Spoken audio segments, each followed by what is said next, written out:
Well, good morning. Great to be with you. My name's Calvin. I'm one of the pastors here, and I love our Easter egg hunt every year.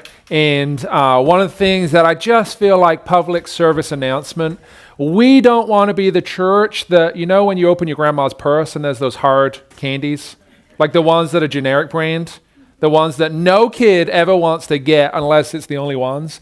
And so I would just encourage you as you think about candy, help us be the church that gives the good candy.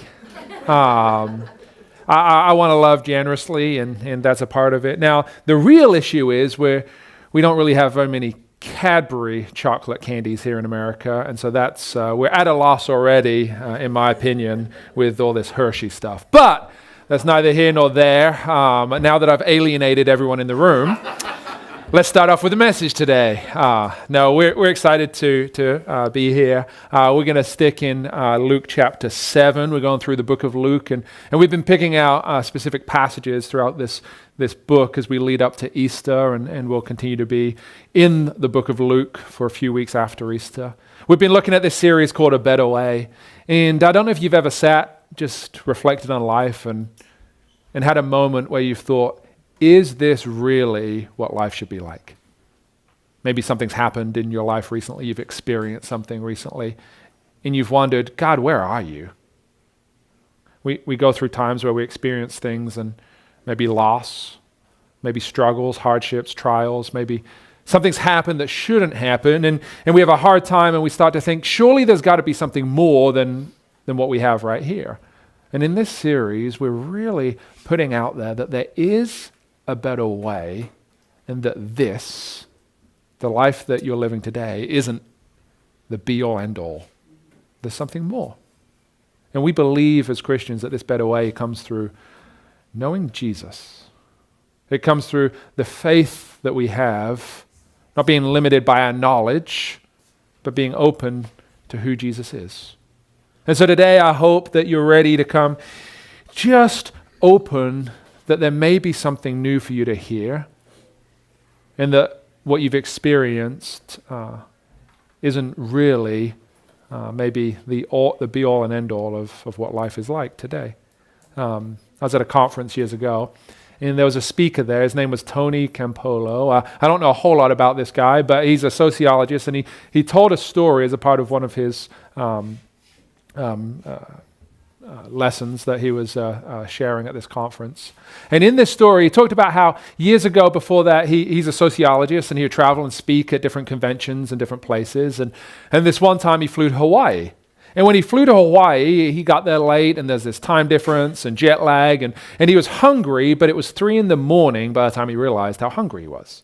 Now, even in places like Hawaii at 3 a.m, there's not a whole lot of options to go get some food. And so he left the hotel looking for a restaurant.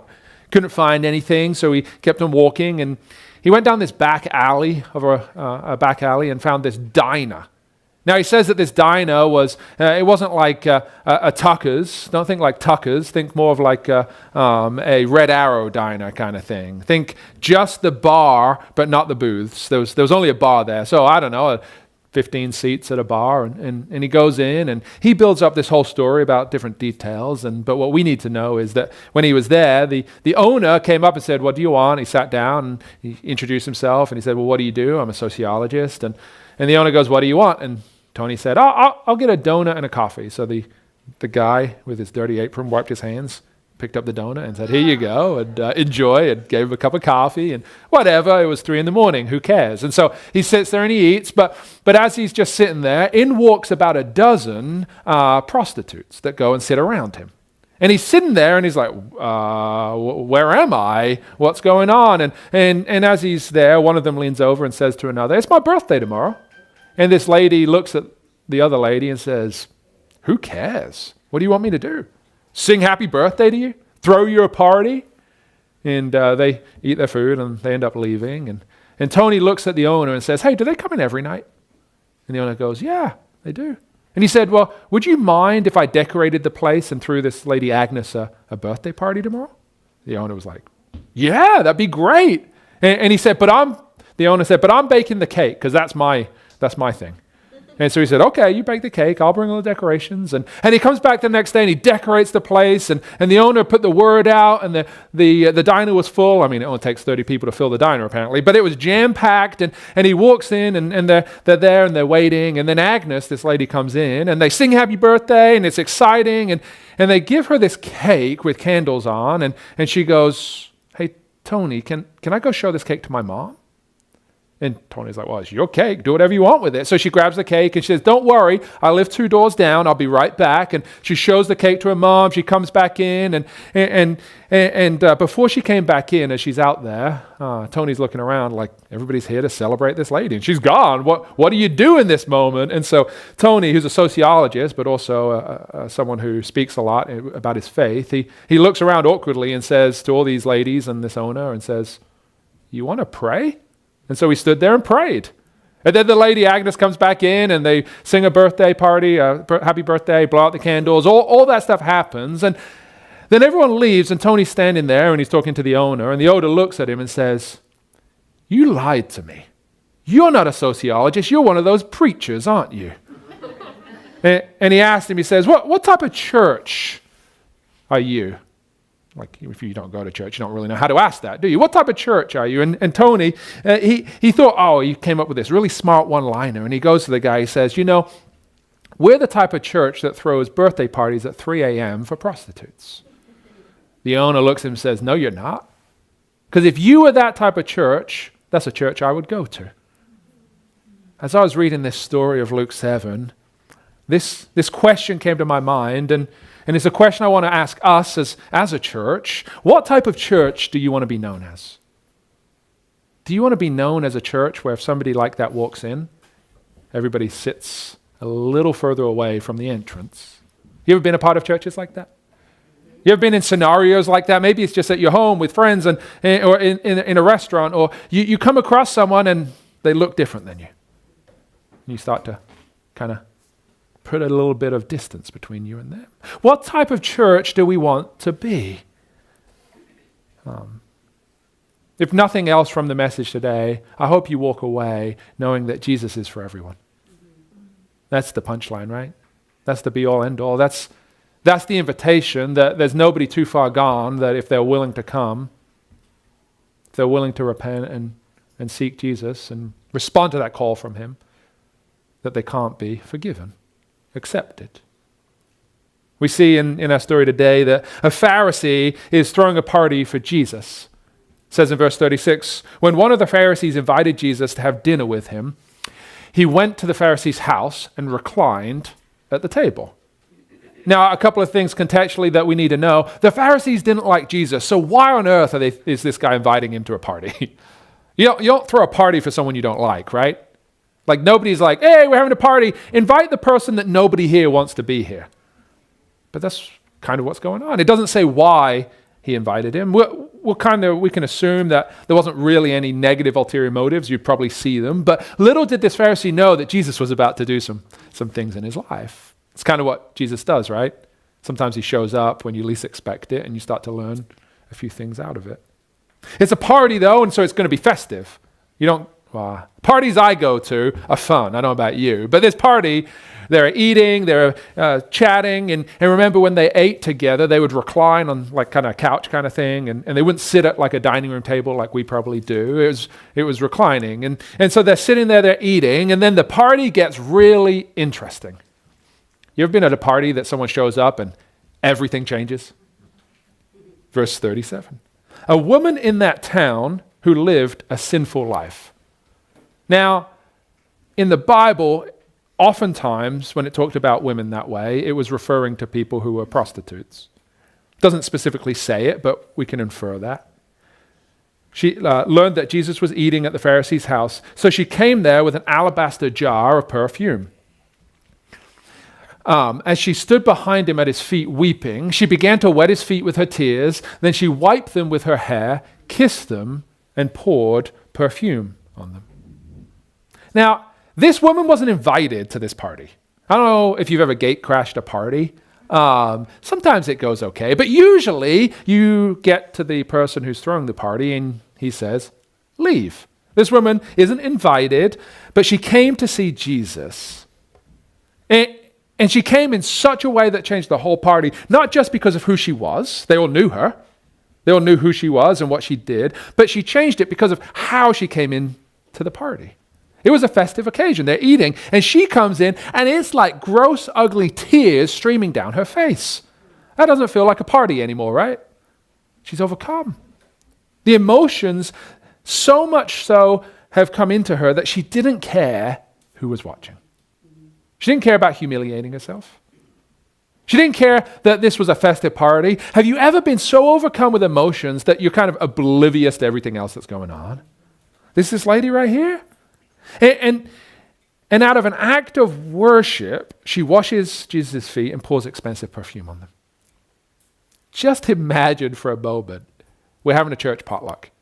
We're having a party after service. We're all eating. We're all having fun. Maybe you're throwing a party full of church people at your house, and you're enjoying yourselves. And then in walks a woman like that and starts to, comes and starts crying at my feet and washing my feet with tears and brushing it with her hair and pouring perfume on someone. It's weird and awkward, right?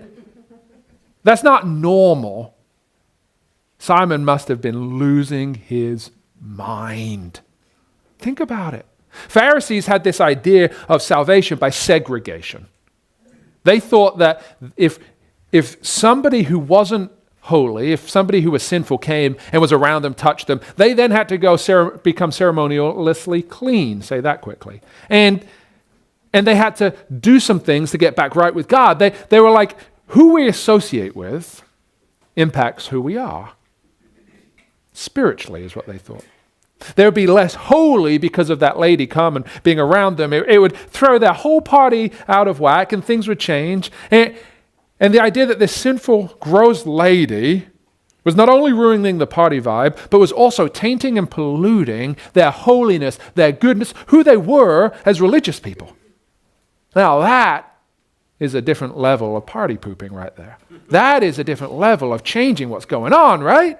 Imagine what Simon was thinking.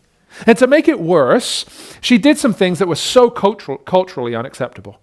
Back then, women would only let their hair down in the intimacy of their home with their husband. This lady's coming in at the dinner table, letting her hair down, not with her husband, with Jesus, crying on his feet, using her hair to tenderly wash and wipe his feet. This is such an act of intimate worship that is going on by this sinful lady. Now that must have messed with Simon in amazingly crazy ways. We see here, and we can just understand that everybody must have felt awkward. But not Jesus. Because this is what Jesus does. He has this unique ability to make anybody feel comfortable when they come in his presence. He has this ability to make people who maybe are seen as the worst of the worst, the lowest of the lowest, things have happened in their life, come and for once in their life feel accepted, like they belong. Now, I'll put it out there. If our goal is to be followers of Jesus and to be like Jesus, shouldn't our church be a place where people feel comfortable and accepted, no matter where life has taken them today? And if we don't have a heart like Jesus, life change won't happen in our church. I hope and pray that we, as this message is titled today, would be known by our associates, and it would be a wide range of people. But ultimately, it would be known by associating with Jesus. Jesus has this unique ability where even the most outcast people feel comfortable around him. Now, I understand that you may not feel comfortable in those moments, but sometimes Jesus calls us out of our comfort zones, right? Goes on to say in verse 39, when the Pharisee who had invited him saw this, he said to himself, now saying to himself, not like out loud, just in his head, if this man were a prophet, he would know who is touching him and what kind of woman she is, that she is a sinner. Now, if he's saying it in his head, that means Jesus can't hear it out loud. And he's questioning whether Jesus is a prophet. And ironically here, we can see that Jesus answered him. So if Jesus answers what's going on in his head, surely that's prophet-like business going on right there, right?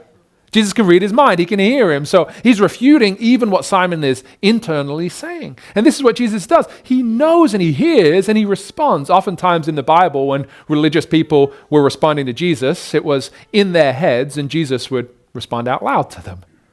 It'd blow their mind. Simon continues to have this issue with being known by people, associates like this lady. Just wasn't the way things were done. Wasn't the type of people that should come. That the way she was dressed, I'm sure, wasn't what was acceptable there. The way that she acted wasn't what they wanted. The way that she lived her life wasn't who they wanted to be known as associated with. It really starts to get at the heart of our lives when we start thinking about, are we like Simon? It's uncomfortable, right? It's what the Spirit does through Scriptures. It starts to make us feel uncomfortable in this. Jesus can't be a prophet because a prophet would never associate with sinful women like you. I don't know if that lady was so overcome with emotions, worshiping Jesus, that she didn't listen to Simon, but she probably heard him, right? I wonder if he pointed. Do you think he pointed? It's what people do, right, when they're pointing out sin of other people. You point physically. You're like, you seen her? Seen what he does? Him, really? You invited him to church? Do you know who he is? In verse 40, it goes on to say, Jesus answered him, Simon, I've something to tell you. And Simon's like, oh, tell me, teacher. Because he didn't say it out loud, so he's assuming Jesus doesn't know what he's thinking. See the hypocrisy going on right here? Tell me, teacher. I'm ready. Finally, you stopped caring about this worthless, sinful lady, and you're talking to the good guys. He said, 2 people owed money to a certain moneylender. One owed him 500 denarii. Denarii was like 1 day's work, 500 days' work, and the other 50.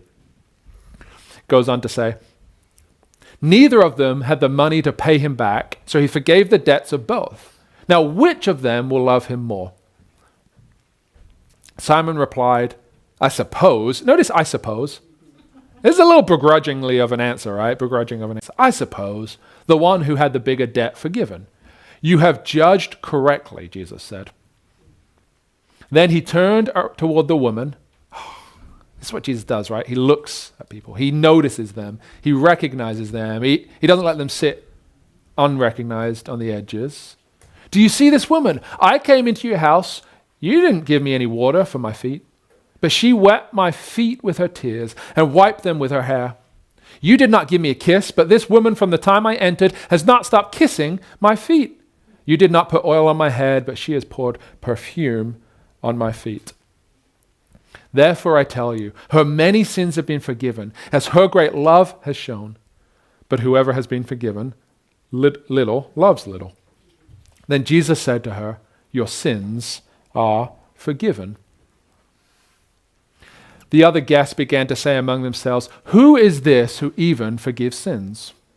Jesus said to the woman, your faith has saved you. Go in peace. You see what Jesus leaves this lady with?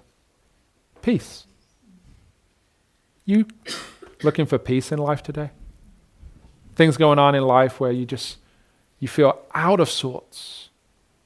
Doesn't feel like it is going the way that it should be, and you're looking for peace, and no matter where you look for it, you haven't found it yet. You're wondering if it's even possible. This party was pretty crazy, right? Not what you'd expect. Doesn't really sound like a church story. This is what Jesus does.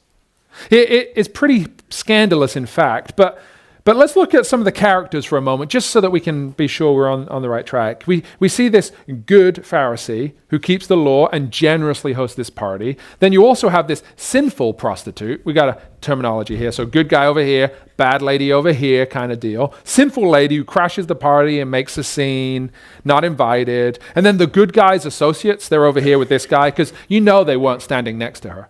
You know they weren't associating with her. And then you have Jesus, this so-called prophet who associates with this lady. He lets her tenderly anoint him with the audacity to forgive her. Now, even as a Christian, thinking about this story, even knowing who Jesus is, it seems a little uncomfortable, right? Like even as you read it, you're like, okay, I get that, but like, really? She's kissing your feet? Like, first of all, it's feet, that's gross. But second of all, it's like, she's been kissing you since you came here? Like that, even for Jesus, that seems a little odd because of who this lady is. However, that's not the most scandalous thing here. The most scandalous thing at work in this whole story is this idea of scandalous grace. This is the most scandalous thing. Grace, at its simplest definition, is a free gift that we don't deserve. Now let that just sink in for a moment, because the problem is, as Christians, as quote-unquote good people, we still want to put parameters around grace. Because we think, well, there's still a line, right, in most people's minds, like, well, if you do this, that's too far, and you don't deserve grace. That's, for a lot of people who aren't Christians, it's one of the biggest stumbling blocks to becoming a Christian is this question. How is it fair that you would have someone who lived a good life and accepted Jesus go to heaven, as well as someone that was a mass murderer who later on in life repented and accepted Jesus and went to heaven? How is that fair? That's a tough question to answer, isn't it? But grace is scandalous. Grace means that there's nothing you can do to earn your way to heaven. Grace means that there's nothing you can do that is so far away from Jesus that you can't receive that forgiveness and come back to him. Grace is scandalous. And Simon, he's infuriated, and a lot of religious Christian type of people get infuriated because they think, I've followed the rules. I've done the good things. I spent my life doing all the good things. How is it fair that someone like her can come in and be accepted? That's scandalous grace. I think sometimes we can struggle with that. Maybe not like at the front of our mind, but deep down you start to think, well, can I just do some sin and ask for forgiveness a little bit and be okay? Well, you're missing the point, right? Grace is scandalous. J.D. Greear puts it this way. He talks about the fact that, yes, anybody can receive grace, but that doesn't mean that anything that we do is okay. He says this: grace does not mean accepting or embracing someone's sinful lifestyle. There is right and wrong. There is absolute truth. There is God's ways and not God's ways. However, it means loving and embracing them despite their lifestyle. And this is the hard part, right? You can read this and like, yeah, Jesus let her kiss his feet and worship her and all this kind of stuff and forgave her. But how do I interact with someone who's living a lifestyle like that? What can I do? I mean, I don't want to be next to them. It's tough. But maybe you felt like this woman before. Maybe you're sitting here today and you've been a part of a church, or you've gone somewhere that was supposed to be graceful, grace-giving, full of Christians, full of people that should be embracing and accepting, and you've walked in there and you're dressed a little differently and they start to look at you. Who's she? Maybe you've walked in as a mom and your husband was working and wasn't able to go that day, and you got little kids and they're like, there you go, single mom, and you feel judged. Maybe you've gone in and you've sat down and you've not done the right things because it's like people stood up at a different time. You didn't realize you're supposed to stand up, and you didn't sing the right things. You didn't know what to say. You didn't know the process of what it means to be religious, and you felt awkward, out of place. And even I, as a pastor, have gone to some churches, and I'll just be honest with you, I felt like I didn't belong there. I went to a church visiting, and I went in. I won't say what church, but I went in, and nobody talked to me. I went to the guest station, and they ignored me. I sat down and people literally sat next to me, leaned over and talked to their friends either side of me. And I'm like, I work at a church, I'm a pastor, and I don't feel welcome here. I'm out. I got up and I left the service. Isn't that crazy? I hope our church never becomes like that. What type of church do you want to be known as? I want to be known as a church that no matter who walks in, we won't judge them as they're coming in. We'll get to know them. We'll welcome them in. We'll embrace them. I want to be a church that throws parties at 3 a.m. for anybody that needs one. Don't you? Jesus is doing some crazy things here. And if you've ever felt like someone who has been rejected in a place you should have been accepted, I'm sorry, church should not be that way. You're welcome. That's not who Jesus is. The comments edging away from you? For others of us, though, maybe we've been a little more like Simon before in our lives. And it's hard not to judge people, right? I know we're a judging society because I experience it living in New England, because we all judge people, especially driving. I mean, we're pretty judgmental when it comes to driving. I live by the Derry Rotary. Exactly.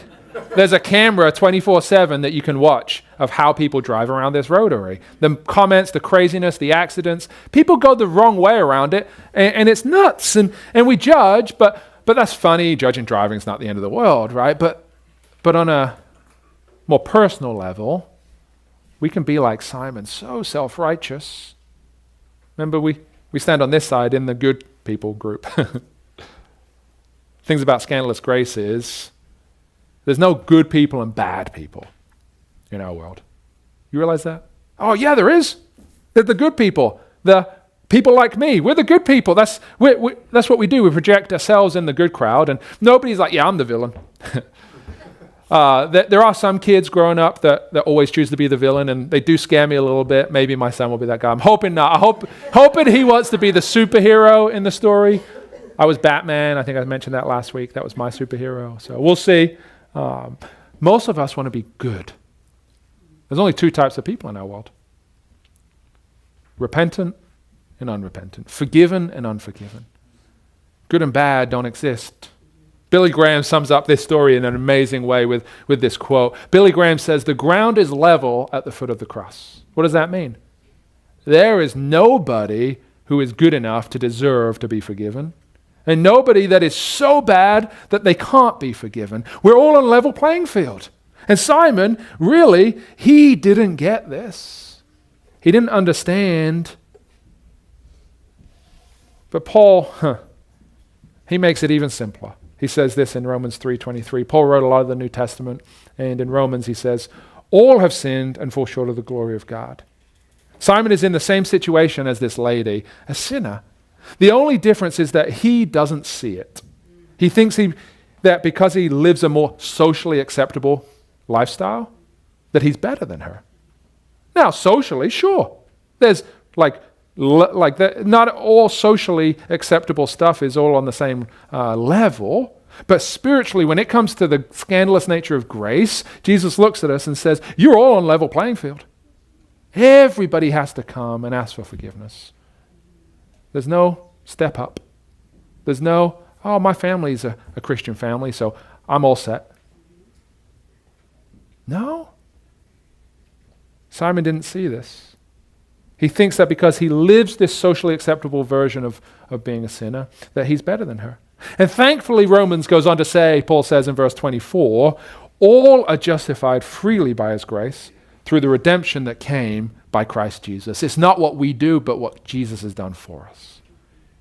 Jesus in our place. This is the good news that there's nothing you've done in your life that has brought you so far away from God that he's not willing to invite you back. You've got to respond, though. You got to come and say, I'm sorry for the way I've lived. Ask for forgiveness. Accept this better way that comes through living a life in Jesus. This is the good news. And grace has frequently chosen the lowest of the low and the worst of the worst people. And I'm so glad it has. Because it includes me. The real scandal of the gospel is not that Jesus loves bad people. That's what most people think. Oh, how could he love bad people? Simon was thinking that. How could you let this sinful, gross lady of the night come and do this in my party? That's not the most scandalous thing. The most scandalous thing is that he only loves bad people because we're all bad. Simon is just as bad as that lady. You remember when you were growing up in school, you had to, you probably sat at desk and you had someone sit next to you, your desk mate. Now, in England growing up, it was assigned, and usually it was like alphabetical.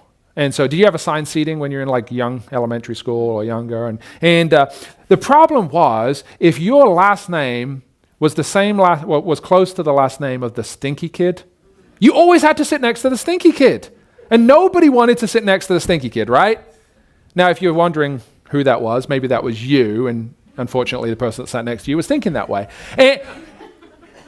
And every year, at the beginning of the year, you'd sit there and be like, please make there be a transfer kid, a new kid who has a last name near my last name so I could sit next to them instead. I'll take my chances with this new kid.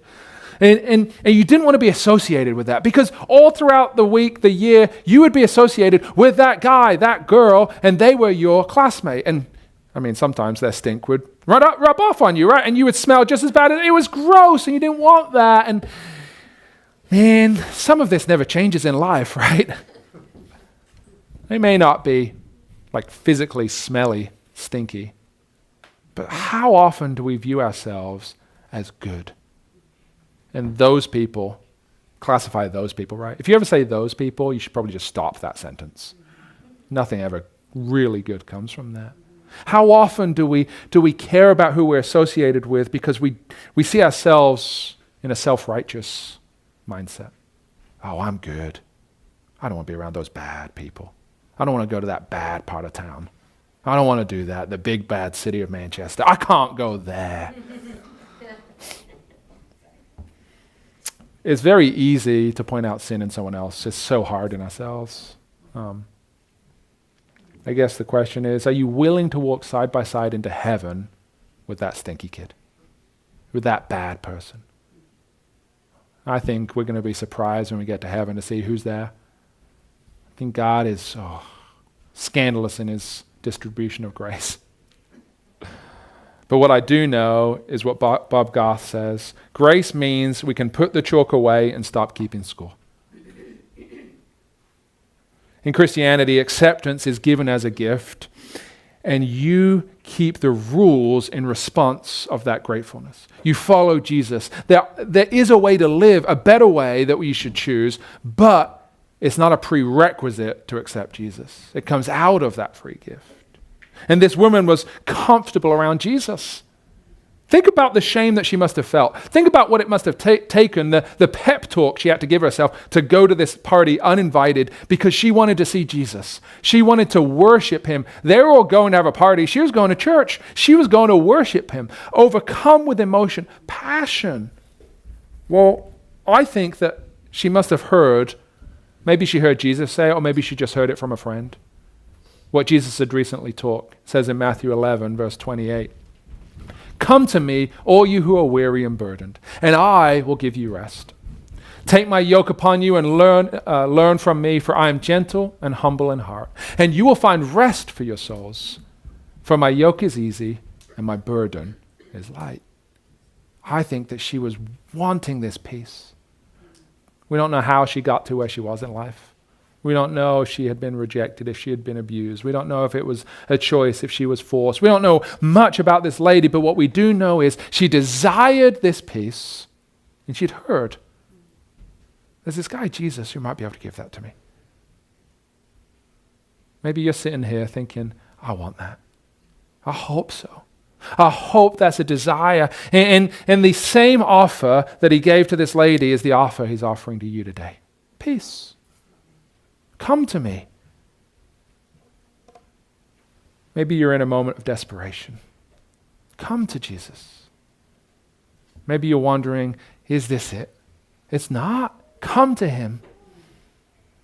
In fact, even as Christians, I think sometimes we talk about this, and it's been a while since we've come to him in prayer, and oftentimes we start to think and ask questions like, am I okay? Am I going to be in trouble this time if God's like, well, I've been waiting for you to come pray? So you kind of like, I don't know, I wrestle with this sometimes where I'm like, sometimes I say things as a pastor, I'm like, this is not very pastorly, but I'm just being honest with you. There's times where I'm like, I want to pray, but then I start to feel weird, like, well, I want to ask for something, it's helping something, but I've done some stuff that I need to repent of. Like, do I have to repent first and then I can ask? Is it like, oh, nope, you've been a bad boy, Calvin. I'm not going to help you yet. Like, you start to have all these weird things in your head, and yet Jesus is saying, come. Don't we make it complicated? We think questions like, am I worthy? Am I going to be in trouble with God if I finally come back to him? Has it been too long? Like, is there like a time limit where, well, you haven't prayed in the last week, don't bother coming back? Like, it's weird and it's silly, but we do this. And he wants us to come. Don't make it weird. Ask for forgiveness. There's not like a hit this button, then do this, then this lever, and then if you do it right and say the right prayer in the right way, God's like, all right, you're in. Good luck. Welcome. No. He says, come. Oftentimes we look at ourselves and our performance over the past couple of days, the weeks, the months, wondering our right to come before God in prayer and in his word. And it's dangerously muting the gospel truth that even got us to this point, this scandalous grace. We're still putting parameters, what we have to do in order to come and find peace in Jesus. But there's nothing we can do good enough to get there. The ground is level at the cross. Ephesians 2 verse 8 says, "For it is by grace you have been saved through faith. And this is not from yourselves, it is a gift of God, not by works so that no one can boast." Do you have a perceived roadblock in your life today that's stopping you from coming into contact with God? From praying, from reading Scripture? Release it. Let go of the stronghold. And follow the example of this lady. Come to Jesus. Obedience is a response to receiving grace, not a prerequisite. We live by God's grace, his help in every area of our lives, and then we walk in love. John Piper puts it this way. He has this quote. He says, "God's grace is both the inclination of the divine heart to treat us better than we deserve, the free gift, and is the extension of that inclination in practical help." Here's the truth. We live by God's grace every day. You don't have the power or the strength to do what you need to do in your own self. The Spirit will lead and guide you. His grace will come in. And we see here that it should lead us to these two things as we close. The first one is grace should lead us to worship. Think about it. This lady came. She knew the shame she felt. She knew what she had done. And yet she came, and because he forgave her, because the peace he offered, she came worshiping. She wasn't afraid of the humiliation of what she was doing in front of other people. She was crying. She was so overcome with emotion. And the biggest contrast between these two people, Simon, who didn't do what was customary, he didn't offer water to clean his feet of Jesus, he didn't kiss him like they normally would, he didn't pour oil over his head, didn't do anything that he should have, but that wasn't the biggest difference that Jesus was contrasting. The biggest difference was the heart. This lady came in with a repentant heart, and Simon had a judging heart. Where's your heart today? Are you judging or are you repentant? It's not that she needs to be forgiven more. No, both need forgiveness. She just realizes it. Those who are forgiven much love much. And secondly, we can see that grace should lead us to love generously. She brought this alabaster jar. That's an expensive perfume. A lot of people are like, well, that's such a waste, pouring it on Jesus' feet. Was his feet really that smelly? It's not about the practical nature of it. It's about the act of worship. As you give of your time, your talent, your treasure, it's not about making budgets work, making all this stuff happen. God's got an abundance mindset. He could let money rain from the sky if he really wanted to. It's about an act of worship. Are you ready to release it? To invest in what he's calling you to invest in with your time, your talent, and your treasure. And Jesus, he ends it with an amazing statement. Verse 50. He said to the woman, "Your faith has saved you." Not your works. Your faith. Go in peace. Isn't this what she was looking for? Imagine the heart change. Imagine the relief. Imagine the feeling as she left that party. Everyone else laughing probably, looking, pointing, judging. But the guy she came to see gave her the peace she was looking for. That is the Jesus we know. That is who we want to be known as a church that is associated with Jesus and anybody who wants to come. That is the power of scandalous grace. The better way through knowing Jesus. I hope that our church will be known by who we associate with. I really do. That we associate with Jesus and anybody who's willing to join us and choose a repentant heart. Let's pray together. God, you are so good, and we are so thankful for your son Jesus and what it means for him to be Lord of our lives. I just pray today that if anybody here is struggling with anything in their lives today, Lord, that you would invite them and they would answer that call to this peace that only you can give. God, we just pray this in your name. Amen.